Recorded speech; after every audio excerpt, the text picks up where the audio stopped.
preparation of aldehydes and ketones. The first method given is by the oxidation of alcohols. An aldehyde can be obtained by the oxidation of a primary alcohol, whereas a ketone can be obtained by the oxidation of a secondary alcohol. The oxidizing agent used are chromic oxide CrO3 or pyridinium chlorochromate, which is PCC. RCH2OH, that is a primary alcohol, when oxidized using chromic oxide gives aldehyde RCHO. If a secondary alcohol RCHOH R- is taken for oxidation, and if the oxidation is carried out using PCC, that is pyridinium chlorochromate, we get a ketone RCO R-. Now for example, if the alcohol given is propan-1-ol, we know that it is a primary alcohol. So when oxidized using chromic oxide CrO3, we get propanol. Note that the CH2OH group changes to CHO. So propan-1-ol being a primary alcohol get oxidized to propanol aldehyde. If the alcohol taken is a secondary alcohol like propan-2-ol, when it is oxidized using PCC or chromic oxide, we get propanol, which is a ketone. So CH3CHOH CH3 gives CH3CO CH3. Here the oxidation of primary alcohol as well as secondary alcohol is carried out using either chromic oxide or PCC. Aldehydes and ketones can also be prepared by the dehydrogenation of alcohols using copper catalyst at 573 Kelvin.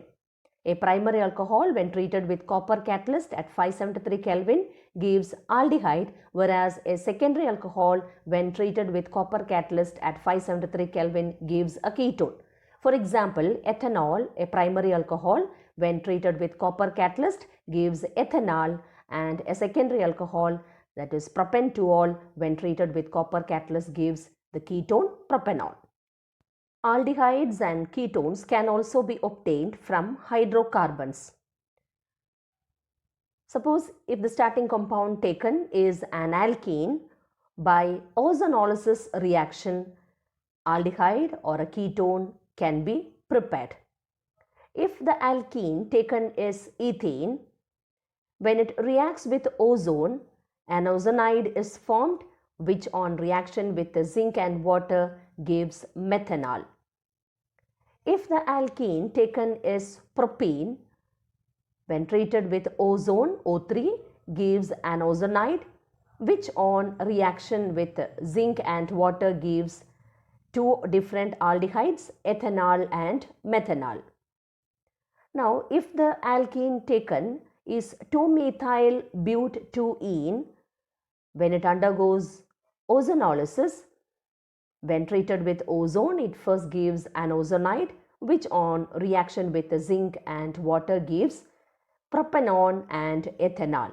So depending upon the alkene taken, we can get either an aldehyde or two different aldehydes or aldehyde and ketone as products.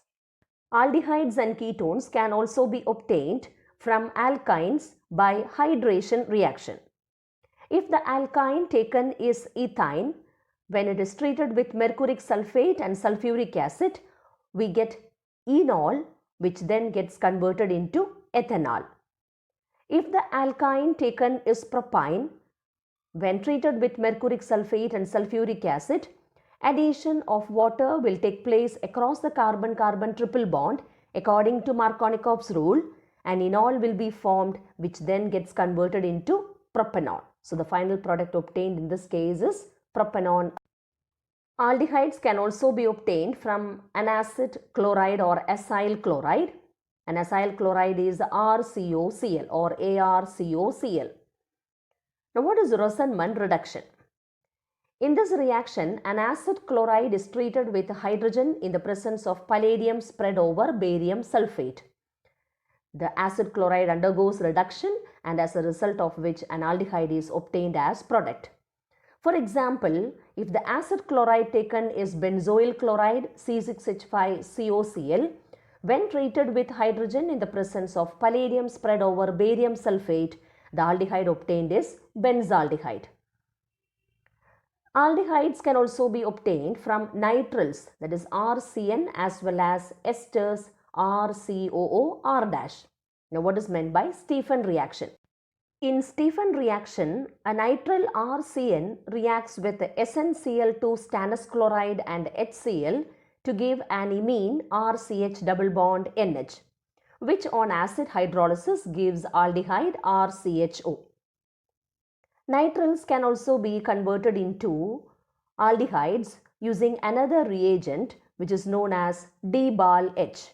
DBAL-H is diisobutyl aluminium hydride. So when a nitrile RCN is treated with DBAL-H, we get an aldehyde RCHO. Now consider another example. Here a nitrile is given, CH3CH double bond CH single bond CH2CH2CN. When treated with DBAL-H and water, note that the CN group alone changes to CHO and thus we get an aldehyde. Now consider the last equation given here. An ester is shown. Ester when treated with DBAL-H and then with water gives an aldehyde. Note that the COOC2H5 group changes to CHO. Thus we get an aldehyde. Now consider the different methods of preparation of benzaldehyde. The starting compound taken is either toluene or benzene. Consider the first equation. The reaction is known as Etard reaction. What is Etard reaction? In this reaction, toluene is made to react with chromyl chloride CrO2Cl2 in the presence of carbon disulfide to give an intermediate which on acid hydrolysis gives benzaldehyde. Now consider the second equation.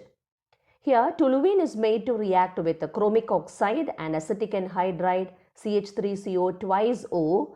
It gives an intermediate which on acid hydrolysis gives benzaldehyde. Now consider the third reaction equation. Here toluene is made to react with chlorine in the presence of light HNu and it gives benzyl chloride C6H5CHCl2 which when reacts with water gives benzaldehyde. Now consider the fourth equation which is Gattermann-Koch reaction. Here the starting compound is benzene. So when benzene is treated with carbon monoxide and HCl in the presence of either anhydrous aluminium chloride or cuprous chloride, the product obtained is benzaldehyde. So these are the different methods of preparation of benzaldehyde.